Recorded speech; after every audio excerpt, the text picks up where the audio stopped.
Lucas, what happened? Bakit ipinagbibili mo na lahat ng shares mo? Tanong ni Nika sa anak. Ma, hindi ko na kaya na nasa iisang kumpanya kami ni Travis. Kanya na lang ang buong kumpanya. But son, hindi ako bumaba sa pwesto para lang bitawan mo ang kumpanya natin.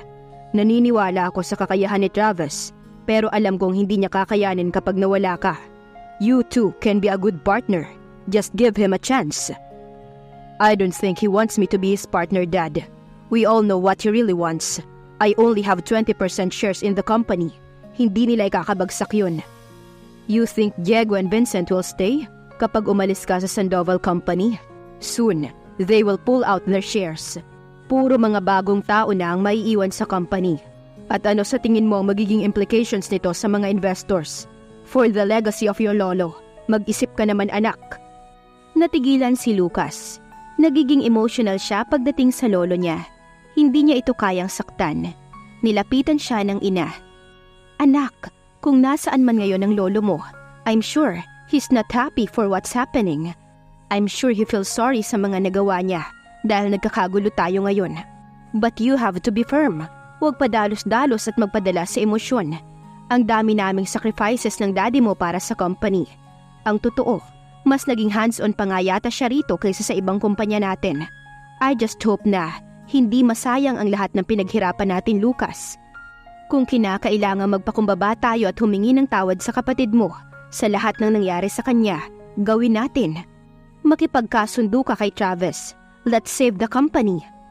Why should I ask for forgiveness, Ma? Wala tayong kasalanan sa kanya. Siya ang may atraso sa atin. But there's no other way than to be humble. Hindi mo pwedeng suklian ang galit ng kapatid mo. Believe me, pareho kayong babagsak sa ginagawa nyo. Pareho kayong mawawalan. May isang dapat na bumaba sa inyong dalawa. And you cannot expect Travis to do that. He's wounded. Hindi niya kayang iangat ang sarili niya. Kaya nga ako na lang ang aalis, Dad, para matapos na. It will not resolve the issue. Aalis ka nang hindi nasusolve ang problema. He will not be happy when you leave. It will not give him satisfaction. Akala mo lang yun. Kasi ang totoong kailangan ng kapatid mo ay pagmamahal. Ang totoong hinahanap niya ay acceptance. At tayo lang ang makakagawa nun sa kanya. So please, Lucas, makipag-ayos ka na sa kapatid mo. Huminga siya ng malalim sa sinabi ng daddy niya. Kung alam lang nila ang nararamdaman niya, sugatan din siya kagaya ni Travis. Baka nga mas malala pa. Paulit-ulit na bumabalik sa isipan niya ang nasaksihan, sa kapatid niya at sa asawa niya, at hindi niya makakalimutan iyon. Napakabigat ng kalooban niya ngayon. I'm sorry, Dad, but I can't. Lalo na ngayon na nasa kanya na si Alexa. Kung Sandoval Company lang sana ang involved, kaya ko pa. Pero lahat inagaw na niya sa akin, pati asawa ko. Now, tell me, magagawa ko pa ba siyang patawarin? Anong ibig mong sabihin? Naguguluhan ng mommy niya. Alexa and Travis, they were together. Finally, nasabi na rin niya. When she left 3 months ago, sumama siya kay Travis. I thought it's not for real, na gusto lang akong asarin ni Travis. But she's here, and I saw everything. And I've realized na wala na talaga kami ni Alexa. I cannot believe na magagawa niya Alexa yun. Baka nagkakamali ka lang. Ma, hayaan niyo na lang na umalis ako. Dad, gusto ko munang lumayo. Gusto ko lang magsimula ng bagong environment. I want a position sa iba nating kumpanya. Kahit i-assign mo ako sa ibang bansa. Please, Daddy, help me. Nasasaktan din ako. Naramdaman ni Willie ang kalungkutan niya, kaya niyakap siya nito. Iho, you know that you're always welcome in my company. Bukas lagi ang pinto ng Conception Company para sa iyo. Hindi ka iba sa amin, anak kita, at nag-iisa kong tagapagmana. Kung yan ang gusto mo, ikaw na ang mag-manage ng kumpanya natin abroad. Ibibigay ko na sa'yo. For the meantime, sige, take a rest and find yourself again. Humigpit ang yakap niya sa kinikilalang ama. Salamat, Dad. Salamat. Pag-alis ni Lucas sa isang nag-pull out na shares ng mga investors, nagpaalam na rin si Vincent at Diego na ibibenta ang stock sa public. Nanlumo si Travis at nakaramdam ng takot. Hindi ito ang inaasahan niyang mangyari. Pag nagpatuloy ang bintahan at mag-resign lahat ng mga original directors, babagsak ang Sandoval Company. bagay na ayaw rin niyang makita. Naging madali ang pagkuha ni Travis sa kalahati ng yaman ng mga Sandoval, pati ang transition niya bilang isa sa mga may-ari. Pero magiging mabilis din yata ang pagkalugi nito sa ilalim ng kanyang pamamahala. Ni hindi pa siya nagsisimula, pero parang patapos na agad ang kanyang termino. Umalis si Lucas na dala ang simpatya ng lahat. Nagmukha siyang kontrabida sa pelikula na siya dapat ang bida. Bakit ganun? Akala niya kapag napasa kamay na niya ang Sandoval Company, makukuha na niya ang respeto ng lahat. Tatanggapin na siya bilang isang Sandoval. Pero nagkamali siya dahil ganun pa rin ang pagtingin sa kanya ng mga tao. Isang dayo lang sa buhay ng mga Sandoval. Isang anak sa iba. Hiram lang ang nakamit niyang kapangyarihan. Hindi na niya alam ang gagawin, kung saan at paano niya sisimula ng lahat. Matalino siya at madiskarte. Pero hindi siya na-train bilang isang negosyante kagaya ni Lucas. Gaya nga ng laging ipinamumukha sa kanya ng stepfather niya, he was not born to conquer the world. Totoo ang sinabi nila, duwag siya. Nagkubli siya sa isang masayahin at matapang na teenager noon para pagtakpan ang lahat ng insecurities, lahat ng takot. Nagpakadalubhasa siya hanggang sa maging ganap na abogado. Dahil noon pa man, wala na siyang kakampi. Noon pa man, mag-isa lang siyang lumalaban sa buhay. He is a nobody. Pero bakit hanggang ngayon, mailap pa rin ang kapalaran sa kanya? Everything is uncertain. Attorney, nandito na si Sir Willie at si Ma'am Nika. Tawag ng secretary sa intercom. Papasukin mo sila dito after 5 minutes. Bakit kaya nandito ang mga taong yon? Sa isip-isip niya. Nag-ayos siya. Hindi nila dapat makita na nalulungkot siya at nangihina. Kailangan niyang maging malakas sa harap ng mag-asawa, kahit na alam niyang wala siyang confidence na harapin sila sa mga ganitong sitwasyon. At nang makapag-ayos, tinawagan niya ang sekretary na papasukin na ang mga ito. He doesn't have a choice. Have a seat. What do you want? How about coffee? Courtesy offer niya sa mag-asawa. Ngumiti sa kanya ang babae. Napakaganda ng aura nito. Maaliwalas ang muka. Malayo sa itsura ng mommy niya. May kurot siyang naramdaman sa puso. Mukhang napakabait ng nanay ni Lucas. Hindi niya magagawang maging arugante dito. No thanks, huwag ka nang mag-abala. Ang totoo, kaya kami nagpunta rito para bisitahin ka. Para kumustahin ka. Nabalitaan namin ang nangyari, iho. Ako ba talaga ang sadya nyo o ang kumpanya? Wala na kayong naiiwan na share sa Sandoval Company. Binenta na lahat ng anak ninyo. And would you like to congratulate me? Na lahat ng family friends nyo nagre-resign na rin? Anak, nagpunta kami rito para kausapin ang lahat ng directors at investors. Mga kaibigan namin sila. Baka kaya naming pigilan ang bintahan at mas resignation ng mga tao. Gusto niyo ba talagang ipamukha sa akin na wala akong kakayahan and I have no control over the situation? At huwag niyo akong tawaging anak. I am not your son. May diin ang pagkakasabi niya noon. Hindi niya mapanindigan ang pagiging kalmado. Nagalit pa rin siya. Nang biglang umiyak si Nika, hindi ito makapagsalita kaya si Willie na ang kumausap sa kanya. Travis, I don't know how you feel right now. Pero gusto naming malaman mo na naririto kami para tulungan ka. Sa maniwala ka o hindi, mas mahalaga ka sa amin kaysa sa kumpanyang ito. Nagulat siya sa sinabi ng dating presidente. Nakilala niya ito bilang seryoso at totoong tao. Business tycoon ng stepfather ni Lucas at kilala sa buong Asia. Alam niyang mabait si Willie Concepcion. Pero yung sabihin nito na mas mahalaga siya kaysa sa Sandoval Company, hindi niya kayang paniwalaan. Bakit siya pahahalagahan ng mga ito? Isa siyang anak sa labas at malaking sagabal sa buhay nila at hindi sila magkaano-ano. Magsasalita pa sana siyang muli nang tawirin ni Nika ang pagitan nila. Hindi niya inaasahan ang sumunod na gagawin nito. Bigla siyang niyakap ng mahigpit at umiyak sa harapan niya ang babae. I'm sorry, Travis.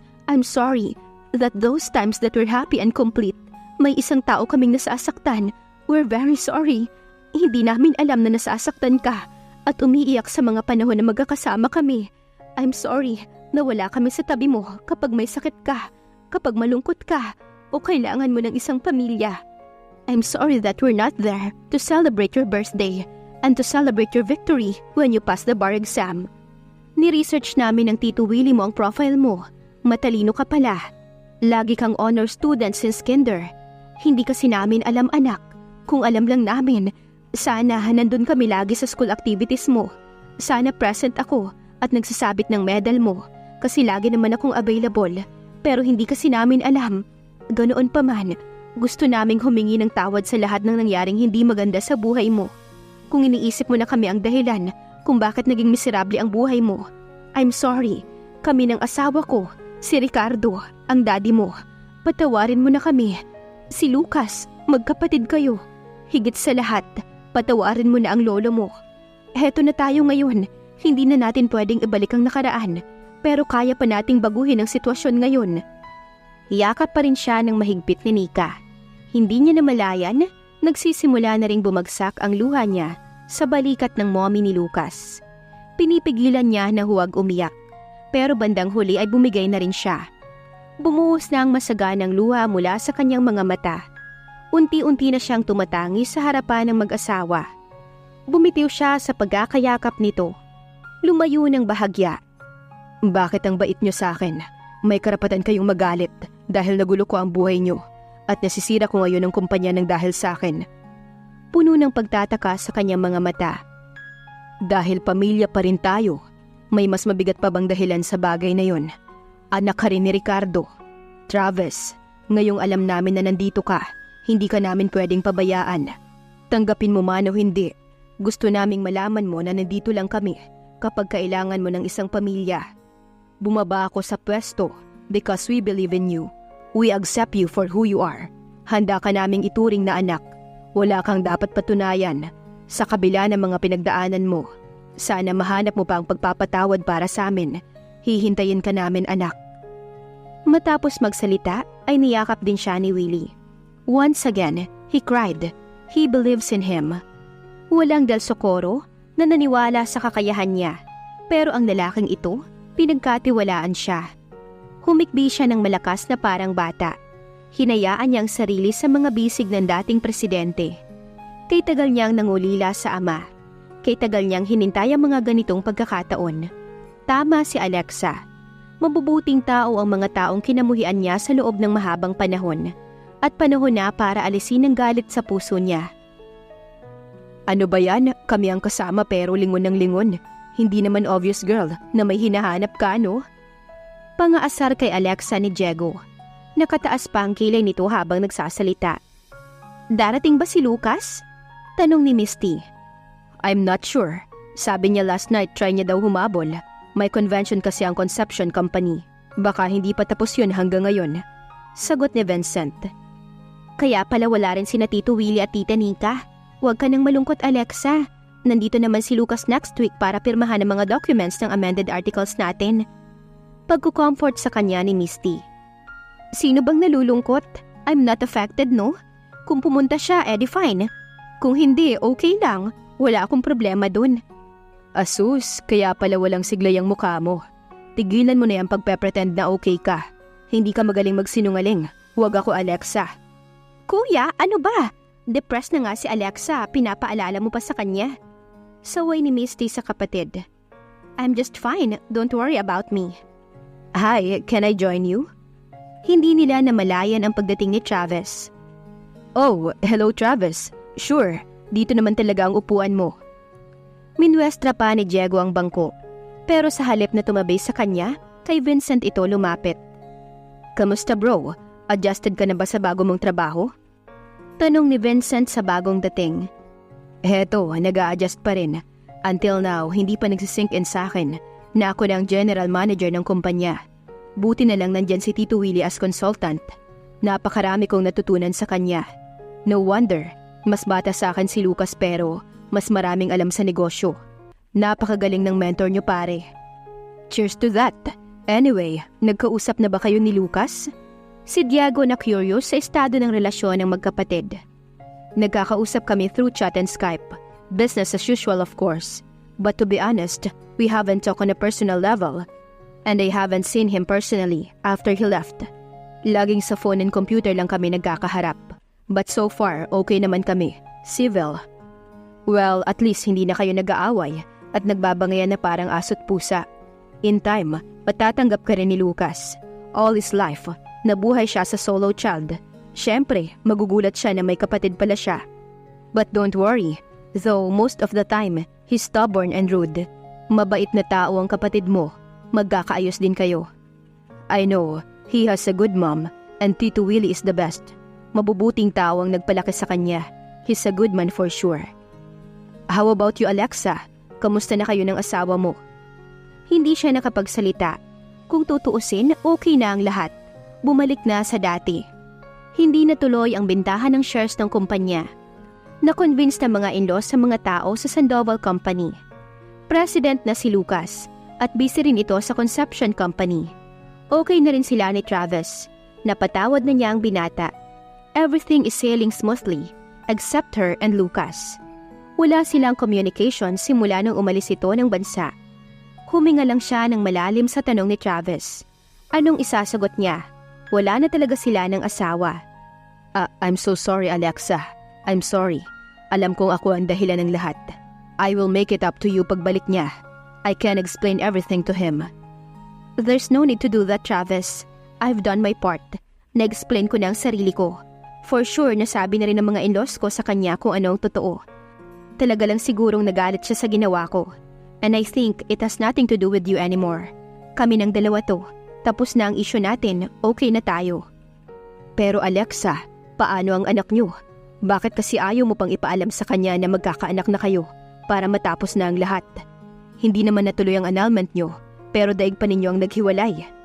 Diego, ayoko magmakaawa ng pagmamahal. Ayokong balikan niya ako ng dahil lang sa anak namin. Malalaman niya rin na siya ang ama. Pero hindi tama na magsasama kami uli dahil lang sa bata. Yun tayo, no? Ang arte mo kasi. Hanggang kailan ba kayong ganyan? Kung mahal pa niya ako gaya ng sinasabi niya, di sana gumawa siya ng paraan. Ang lapit lang ng Japan, ang daming ways. Ni hindi siya nagparamdam kahit isang segundo. Ni minsan hindi niya ako tinawagan para kamustahin. Pinigilan niyang umiyak. Nakakahiya sa harap ng maraming tao. Pero sa totoo lang, depressed na siya. Isang buwan na ang lumipas pero baliwala lang kay Lucas ang lahat. Habang siya'y nangungulila at gabi-gabing nagdarasal, na sana'y bumalik na ang asawa. Ikaw ba? Have you tried to contact him? Baka hinihintay ka lang din niya. Tanong ni Vincent sa kapatid. Ako na naman bang dapat gumawa ng paraan? Kuya, sino bang lalaki sa amin? Tumayo si Vincent at kinuha ang kamay niya. Mukhang nagtatampo ang kapatid ko. Halika nga, sayaw tayo. Nang maibsan ang lungkot mo. Pinilit siya nitong tumayo. Kuya, nakakahiya. Hindi pa start ng program magsasayaw na tayo. What's wrong? Tayo naman ang may-ari ng kumpanya. At para sa atin ang party na to. Come on, don't be shy. Stand up and dance with your brother. Wala siyang nagawa. Hinila na siya ni Vincent hanggang makarating sa dance floor. Sinanyasan nito ng nasa tech booth. Naalala mo pa ba nung bata ka pa? Every birthday mo, ako ang kasayaw mo. Pag GS, dahil hindi pa pwedeng iba ang kadate mo, si Diego at Lucas lang ang pwede mong makadate. Excuse me, hindi ko naging kadate si Lucas kahit kailan kasi ayaw niyang pumayag. Allergic siya sa akin dati pa. Bakit ko ba nabanggit yun? Nalungkot ka pa tuloy. Going back, nung debut mo ako ang escort mo. That was the last time na naisayaw ko ang kapatid ko. Ngayon na lang ulit. Always remember this, Alexa. Kahit lagi tayong nag-aaway noon dahil pasaway ka, kahit nagkaanak ka na, I will always be your brother. And forever, you are my baby sister. Naluha siya sa sinabi ng kapatid. True enough, nasa tabi niya lang lagi si Vincent. Kahit madalas binabaliwala niya ang lahat ng effort nito para sa kanya. Don't cry, baby. This is your big day. I'll promise, you will be happy before the night ends. Pinunasan nito ang luha niya habang isinasayaw siya. Anong sabi mo? Big day? Nagtataka siya sa sinabi ng kapatid. Ano nga ba ang nais ipahiwatig ng kuya niya? Abangan sa susunod na kabanata. Please like, share, subscribe for more updates. Maraming salamat po.